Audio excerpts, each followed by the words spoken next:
प्रत्येक विद्यार्थ्यांना शुद्ध व स्वच्छ पाणी मिळणं हा त्यांचा अधिकार असून आरोग्यदायी जीवनासाठी शुद्ध पाण्याची गरज आहे, असं प्रतिपादन IDBI बँकेचे कापड मार्केट इचलकरंजी शाखेचे शाखाधिकारी कुमार वैभव यांनी आपलं मत व्यक्त केलं।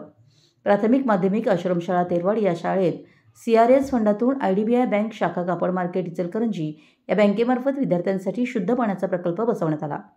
यावेळी बँका या व्यवसाय करण्यासाठी ओळखल्या जातात, परंतु IDBI बँकेनं खऱ्या अर्थानं माणुसकीचं दर्शन दाखवलं आहे, असं मत आश्रमशाळेचे चेअरमन बाबासाहेब सावगावे यांनी व्यक्त केलं। यावेळी IDBI बँक शाखा चंदूरचे शाखाधिकारी नागेश रेडकर, बँकेच्या रिलेशनशिप मॅनेजर पायल पाटील, इचलकरंजी शाखेचे असिस्टंट मॅनेजर अक्षय राजीव, टेरिटरी मॅनेजर गजानन कोळी या प्रकल्पाचं उद्घाटन कार्यक्रमाचे अध्यक्षस्थानी विद्यमान सरपंच पौर्णिमा गोंधळी होत्या।